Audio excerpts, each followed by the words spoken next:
problema. Pero buenos días a todos. Vamos a orar, vamos a empezar con la que viene siendo la lectura y, eh, y empezamos, ¿va? Vamos a orar. Señor Padre, Dios bendito, te damos gracias que hoy nos das esta oportunidad de estar aquí reunidos en tu nombre, Señor. Te pedimos que seas tú hablando a través de tu palabra, Señor, a través de mí, para que nuestros corazones sean abiertos y sea recibida esa palabra que viene solamente de ti, Padre. Te lo pedimos, Señor, en el nombre de Cristo Jesús. Amén y amén. Ahí van a poder ver en dónde se encuentra el título de hoy, así que vamos a esperar a que se acabe lo que viene siendo el comentario fijado para que lo puedan ver y se puedan mover allá.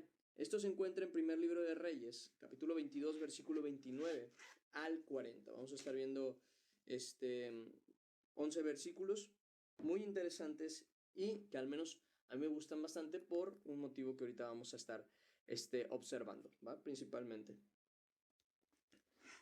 Primer libro de Reyes, capítulo 22.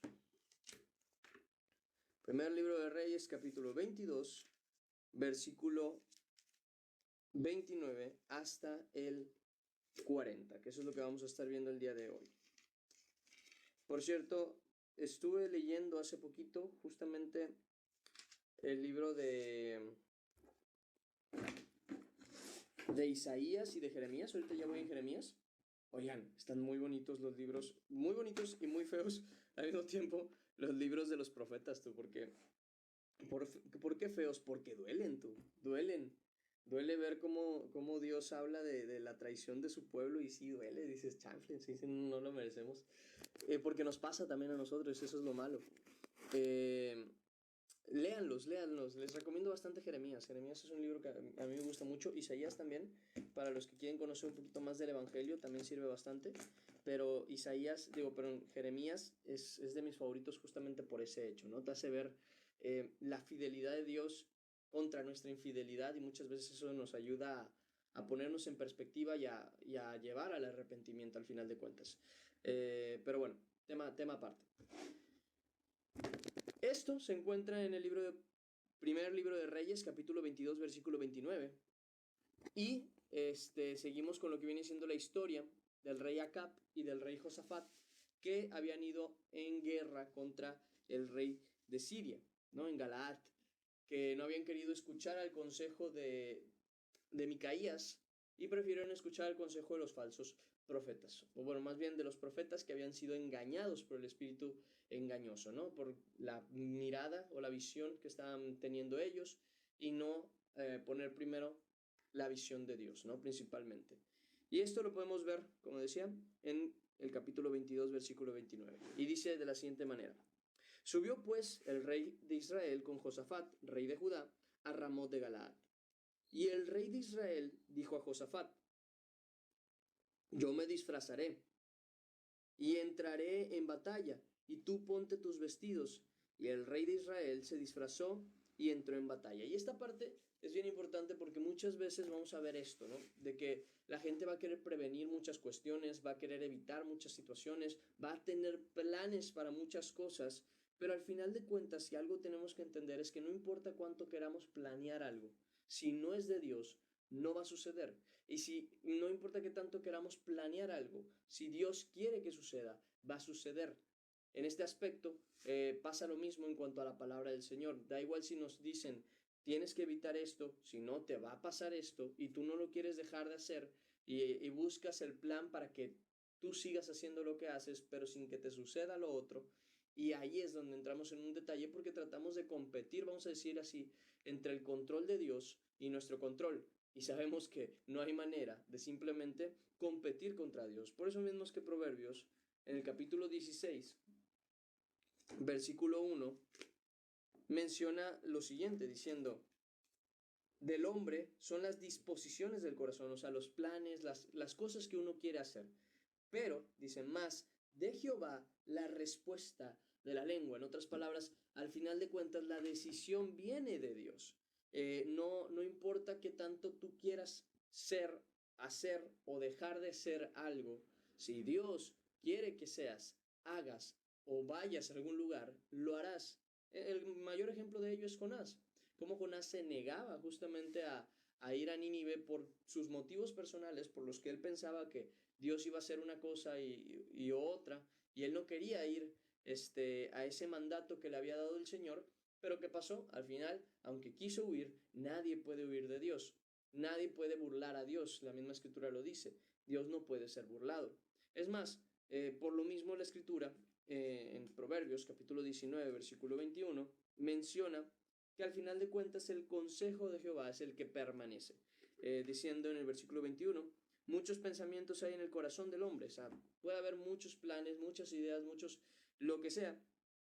Pero, dice, mas el consejo de Jehová permanecerá.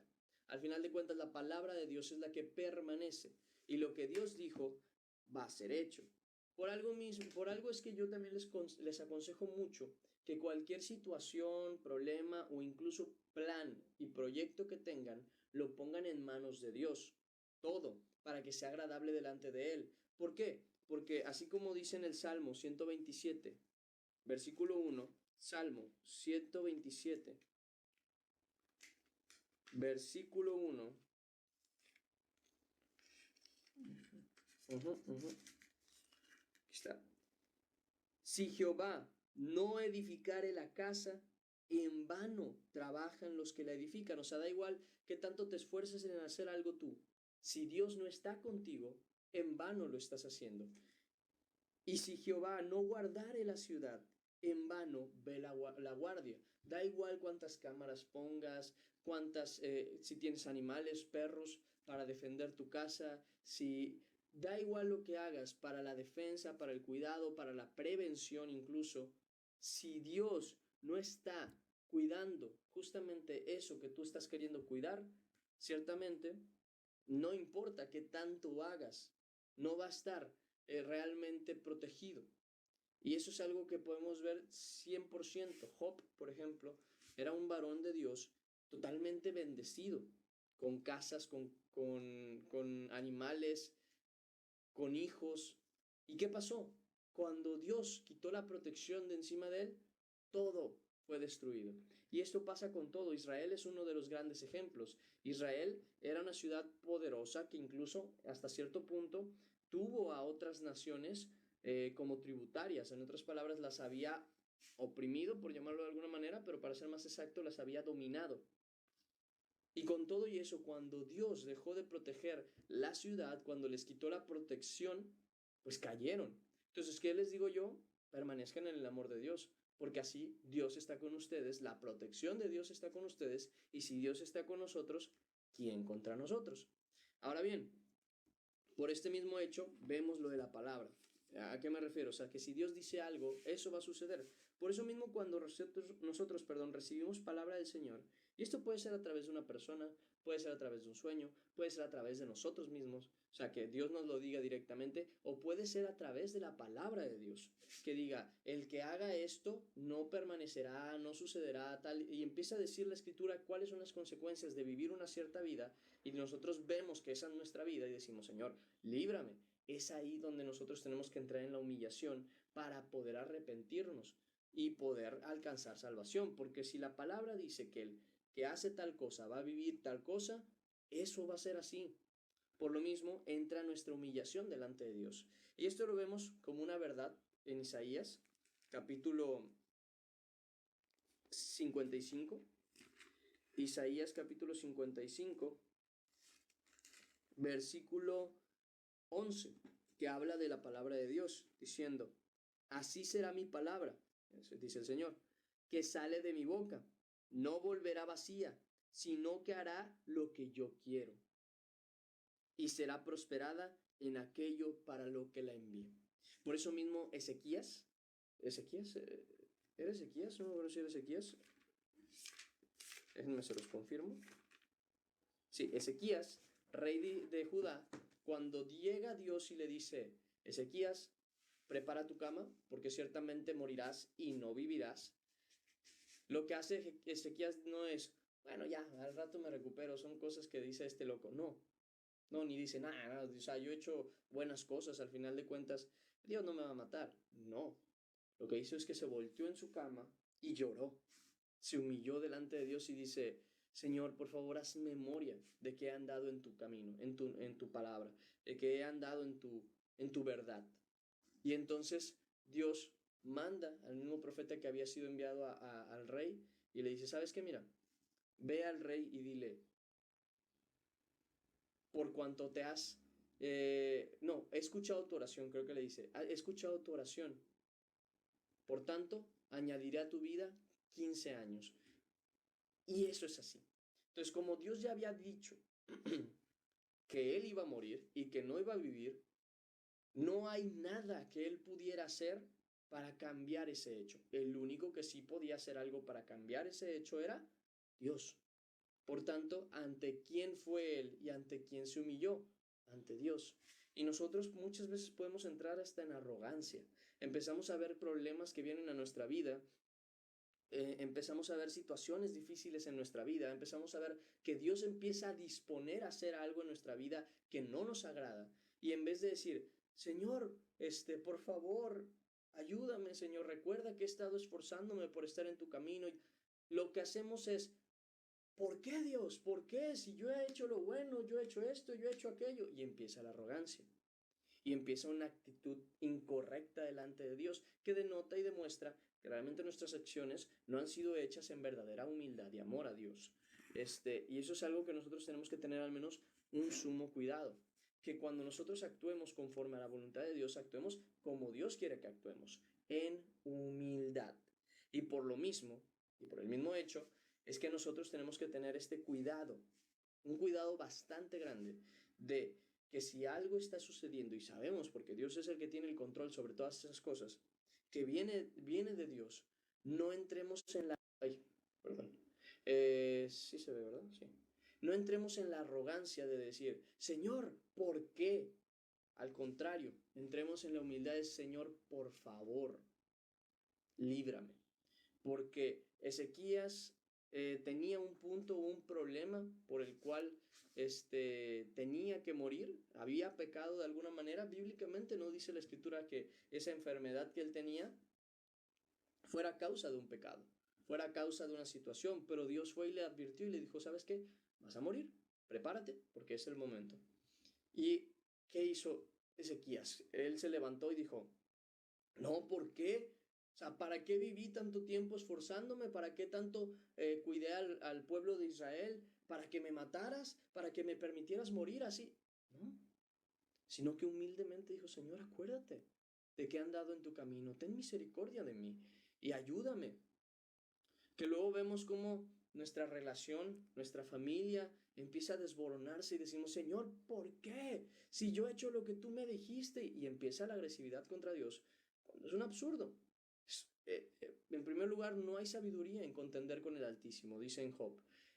Y en segundo lugar, si sabemos que viene de Él y sabemos que hemos andado correctamente en su camino, si de corazón sentimos que hemos guardado su verdad, ¿en dónde entra el lugar para la arrogancia y quejarse con Dios como si Dios nos debiera algo, cuando en realidad debería ser una humildad para decirle, Señor, realmente me he esforzado, por favor, ten misericordia de mí? Porque la misericordia es dada al que no lo merece y nosotros no lo merecemos, no importa cuánto nos esforcemos, no lo merecemos, pero, y ahí entra el pero, Dios es misericordioso. Y sí puedes llegar ¿cómo se dice? A hablarle a Dios para pedir misericordia. Eso es algo que la misma escritura dice en el libro, bueno, en la carta, perdón, a los Hebreos, capítulo 4, versículo 16. Aquí está, ajá.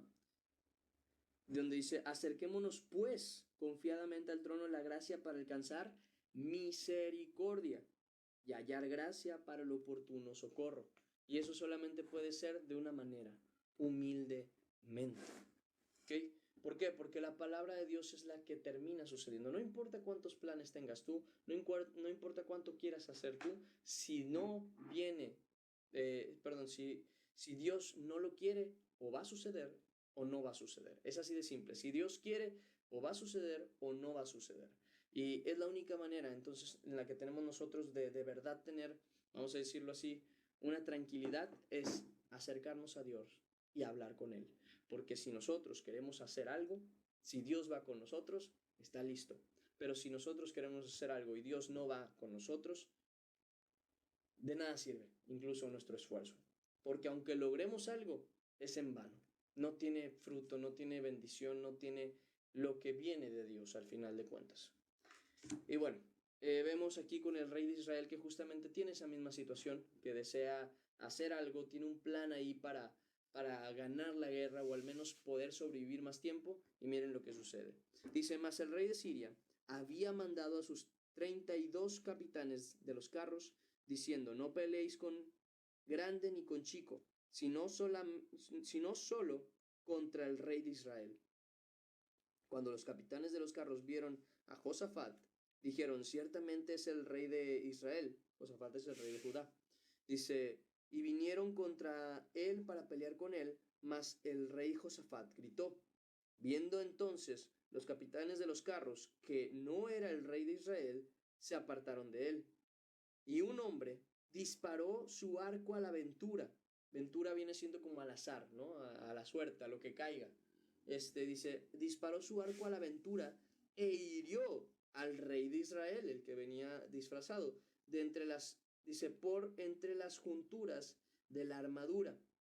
Dice, por lo que dijo él a su cochero, da la vuelta, sácame del campo, porque estoy herido.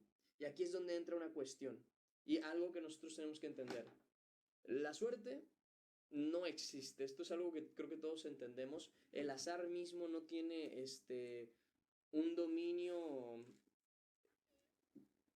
vamos a decirlo así, universal, porque luego la gente dice, no, es que el universo planeó. No, no.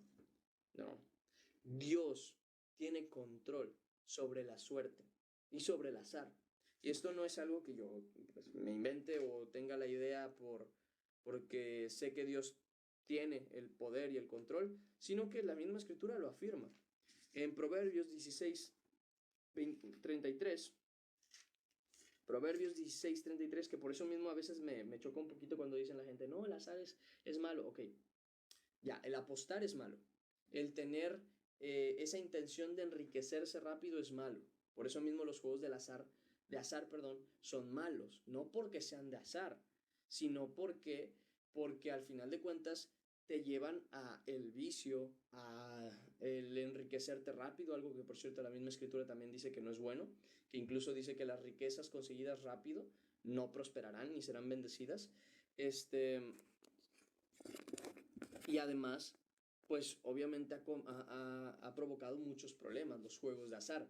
Sin embargo, el juego de azar en sí, per se, no es malo como tal. Lo que sí sería malo, y yo sí les puedo decir, es que hay juegos de azar que pues sí van en contra de ciertas cuestiones moral y gustos que tiene Dios. Esos juegos sí van en contra. Por ejemplo, yo les voy a dar un ejemplo. En este aspecto, obviamente tendríamos que conocer contextos. Yo no conozco los contextos de todos los juegos, pero hay cartas que se juegan que son de azar, pero no son malas, porque literalmente es azar. Y al final de cuentas, en primer lugar, Dios dice que el azar es suyo.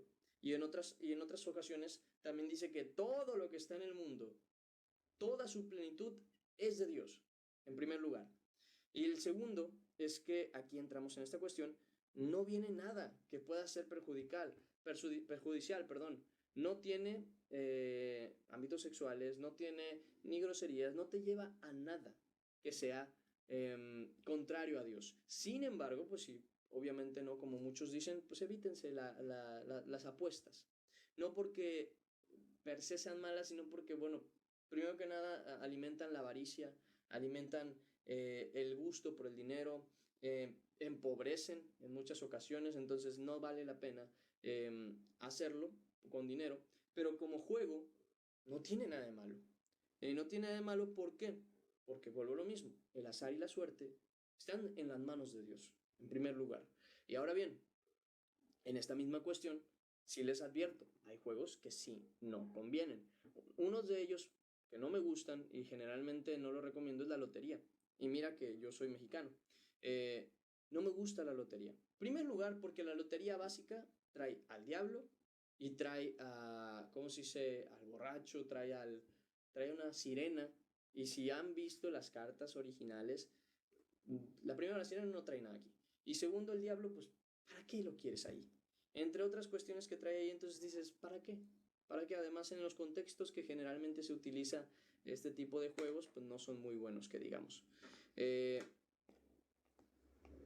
Creo que hay maneras de darse cuenta, o en las que uno se puede dar cuenta cuando un juego de plano no agrada a Dios y cuando uno sí no tiene ningún problema, ¿no? Es principalmente un detalle que ahí quería dejar en claro, porque luego hay gente que se preocupa mucho, ay, pero es que me invitaron a jugar cartas ya. ¿Estabas apostando? No, tranquilo, no pasa nada. Y voy a poner esto que yo les decía. En Proverbios 16:33 dice la palabra de Dios, la suerte se echa en el regazo, mas es, mas de Jehová es la decisión de ella. Vuelvo a repetir, la suerte se echa en el regazo, mas de Jehová es la decisión de ella. Al final de cuentas, Dios es el que tiene ese dominio, ese control, esa decisión. Hay decisiones que pues, no tienen validez, no tienen importancia, como jueguitos en los que directamente o gana uno o gana el otro. Se acabó. Pero hay otros en los que sí se podría decir incluso que Dios te muestra por medio de lo que tú llamarías azar qué es lo que tienes que hacer. Es más, este término, fíjense qué tan mal está implementada la idea de que es malo, que dice, no, es que el azar no es bueno. Sin embargo, vemos en la escritura que incluso aconseja que esta es una manera válida de arreglar los conflictos. Proverbios capítulo 18, versículo 18 menciona diciendo, la suerte pone fin a los pleitos y decide entre los poderosos. Entonces, no tengamos esa cuestión o esa duda, porque al final de cuentas la suerte viene ¿de quién? De Dios. No quiere decir que por eso van a andar queriendo, ay, voy a apostar, ay, voy a ir a comprar una de esta de lotería, porque la suerte viene de Dios, entonces Él me va a prosperar. No, no, ¿por qué? Porque no va a bendecir lo que se hace con avaricia. No lo va a hacer, simple y sencillamente. No se trata de eso, no es con esa intención, en primer lugar. Entonces tenemos que tener conciencia de esas cuestiones. Pero era algo así que quería mostrarles para que vieran que al final de cuentas lo que incluso sucede al azar está en manos de Dios. Está en manos de Dios. Dice el siguiente versículo. Pero la batalla había arreciado aquel día, y el rey estuvo en su carro delante de los sirios, y a la tarde murió. Y la sangre de la herida corría por el fondo del carro. Tal y como vimos, al final de cuentas la palabra de Dios se cumple. Eso es algo que creo que sucede, ha sucedido y sucederá siempre. La palabra de Dios se cumple. Por algo dice en en Juan, capítulo 3, versículo 33, si no me equivoco, que el que recibe su testimonio, o sea, el que decide creerle a Jesucristo y a Dios, atestigua que Dios es veraz, o sea, que lo que Dios dice no es mentira, no es una broma, todo es verdad. Al final de cuentas, todo es verdad. Entonces, pues lo vamos a ver aquí, justamente. Dice, y a la puerta del sol, y a la puesta, perdón, del sol a la puerta, a la puesta del sol, salió un pregón por el campamento diciendo, cada uno a su ciudad y cada cual a su tierra, así como cuando había dicho por medio del profeta diciendo, vi a Israel dispersos como sin pastor. Dice, yo vi a todo Israel esparcido, esto está en el 22:17, por los montes como ovejas que no tienen pastor. Y Jehová dijo, estos no tienen señor, vuélvase cada uno a su casa en paz. Y dice justo aquí, y salió, dice, cada uno a su ciudad y cada cual a su tierra. Murió pues el rey y fue traído a Samaria, y sepultaron al rey en Samaria. Y lavaron el carro del estanque de Samaria, y los perros lamieron la sangre, y también las rameras se lavaban allí, conforme a la palabra que Jehová había hablado. El resto de los hechos de Acab, y todo lo que hizo, y la casa de marfil que construyó, y todas las ciudades que edificó, ¿no está escrito en el libro de las crónicas de los reyes de Israel? Y durmió Acab con sus padres, y reinó en su lugar Ocosías, su hijo. Y ahí terminamos la lectura del día de hoy. Fíjense que creí que me iba a llevar más tiempo. Veo que nos llevamos bastante poquito, pero creo que quedó bastante bien explicado, ¿no?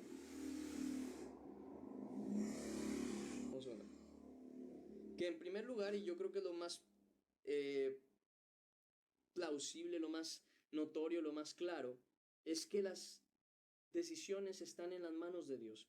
Por eso mismo es que nosotros no debemos preocuparnos, ¿no? Porque al final de cuentas el control lo tiene Dios. Incluso, por ejemplo, con la muerte de Pedro, acordémonos que el Señor mismo ya lo había destinado de esa manera. Cuando dice, cuando le dice a Pedro, cuando eras joven, tú ibas a donde querías, pero cuando seas viejo, alguien te llevará a donde no quieres y no me acuerdo qué más le dice, o sea, le dice, vas a morir, ¿no? Prácticamente. Y la misma escritura justamente ahí dice que entonces así Jesús profetizó con qué clase de muerte Pedro iba a, ¿cómo se dice? A glorificar al Señor. ¿No? Y eso es una cuestión que ya tendría que hablar con ustedes un poquito más adelante, ¿no? Ya hablamos ayer de la perspectiva humana, que dicen cómo la muerte de un apóstol puede llegar a glorificar al Señor.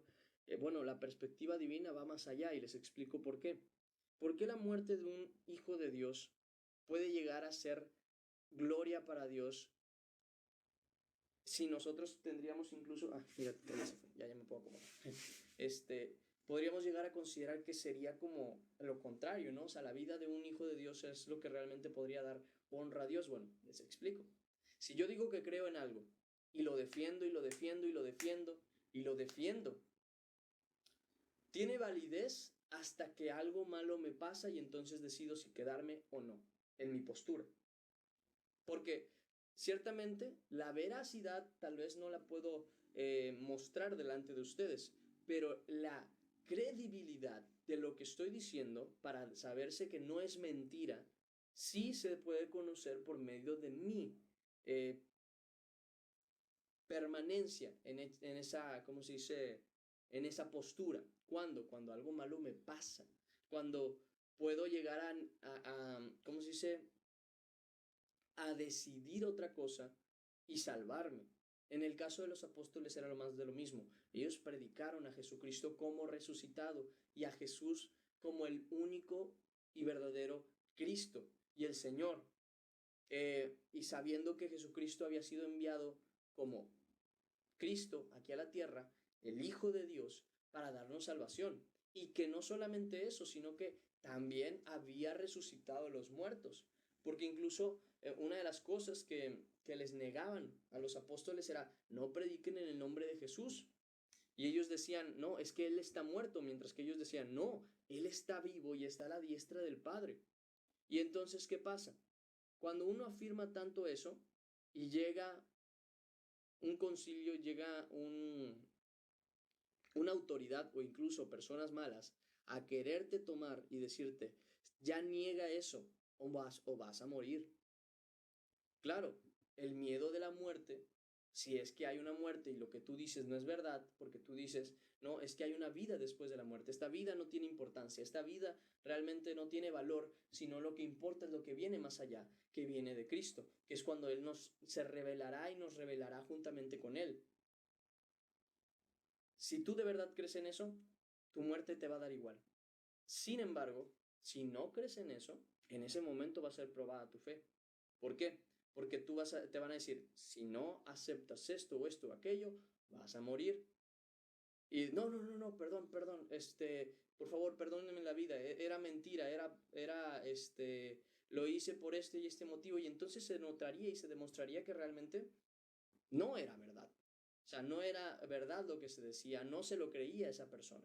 Sin embargo, cuando viene este problema, cuando viene esta situación, y si no niegas a Jesucristo, vas a morir, mátenme, pero yo no puedo negar a mi Señor. Y entonces la muerte de un hijo de Dios denota un respeto, una fe y una verdad que defiende esa persona hasta la muerte. O sea, si Él está hablando de un reino de los cielos y de una recompensa, dicha recompensa toma valor porque es tan importante que esa persona está dispuesta a dar la vida por no perder su recompensa.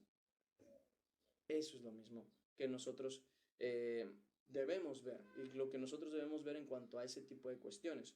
Ahora bien, ¿a qué voy con todo esto? Que al final de cuentas, toda esa situación viene de la mano de Dios. Dios es el que toma esas decisiones. Dios es el que decide qué dejar, qué no dejar, qué permitir y qué no permitir. Y por lo mismo es que nosotros estamos en la conciencia de y en la paz de Dios tiene el control. Esto es algo que a mí me chocaba mucho en su momento porque en ninguna parte de la escritura llega a mencionar así directamente, pero todo es cierto. Es cierto que todo llega a darnos esa explicación. Dios tiene el control sobre todas las cosas. Dios tiene el control sobre todas las cosas. Y por lo mismo es que Él nos puede salvar y no permitir que nos perdamos porque Él tiene ese control, tiene ese poder. Que Él en muchas ocasiones decide no meter mano, vamos a decirlo así, para tomar una decisión a lo que nosotros podríamos decir haríamos. Eso es una cosa diferente, pero no quiere decir que Él no tenga ese dominio o esa capacidad o ese control para permitirnos o no permitirnos vivir una situación. Porque nosotros, al final de cuentas, somos de Él. Y al ser de Él, vivimos para Él. Y al vivir para Él, tenemos protección de parte de Él. Y esa debe ser nuestra tranquilidad. Que si estamos viviendo algo difícil, malo, bueno, es porque Dios tiene un plan. Tiene un propósito que se va a cumplir. Y nosotros tenemos que estar en la paz hasta en la muerte, de que si esa es la voluntad de Dios, es para bien. Porque créanme que todo aquel que murió en el nombre de Cristo, hoy vive para Él. Entonces, de la misma manera, nosotros tenemos que estar tranquilos si hasta en la muerte hay un beneficio, ¿qué tanto más en la vida? Tranquilos, todo va a estar bien. Es que esto está pasando y me sucede esto. Tranquilo, mira las cosas a la manera en la que las ve Dios. Dios tiene el dominio, Dios tiene el control, Dios tiene el poder. Tranquilo. Que lo que tenga que pasar, pasará conforme a la voluntad de Dios. Que si te quieren robar tu casa, pero Dios está contigo, no la van a robar. Que si la quieren robar y Dios tiene la voluntad de que sea robada, van a robarla para bien. Algo va a pasar. Y eso se los digo de corazón. A veces no entendemos las situaciones que suceden, pero cuando de verdad amamos a Dios y seguimos a Dios, Él tiene ese dominio y ese control. Él cuida a los suyos. Cuando no estamos con Él, es normal que nos salgan y nos sucedan las consecuencias, como cuando dice Dios que quitó su rostro de Israel, que los dejó y los abandonó, pero no para siempre, ¿para qué? Para que las consecuencias de sus actos cayeran sobre ellos. Sin embargo, si nosotros andamos en el camino del Señor, por eso mismo les digo, caminen conforme a la voluntad del Señor, dejen sus malas obras y anden por la justicia y la verdad, tenemos tranquilidad de que todas las cosas nos ayudan a bien. Y es principalmente eso. Vamos a orar. Señor Padre, Dios bendito, te damos gracias que hoy nos das esta oportunidad de estar aquí reunidos en tu nombre. Que has tenido misericordia con nuestro corazón, Señor, y que has guardado nuestra vida en tu verdad, Señor. Sabemos que si las cosas suceden, si las cosas pasan, Padre, es porque tú tienes algo, Señor, que hacer. Porque aún entre lo malo que nosotros hacemos muchas veces, Padre, tú lo encaminas a bien. Y eso es una misericordia tan grande de tu parte, Señor, que sabemos que no hay necesidad en que nosotros hagamos el mal, pero cuando nosotros lo hacemos y nos equivocamos, aún con todo y eso, Señor, tú tienes tanta misericordia para con nosotros, que aún haciendo lo malo, tú lo encaminas a bien.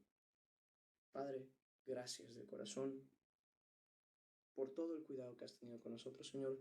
Te agradecemos, te glorificamos y te adoramos, Señor, en el nombre de Cristo Jesús. Amén y amén. Y terminamos, ahora sí, el devocional del día de hoy.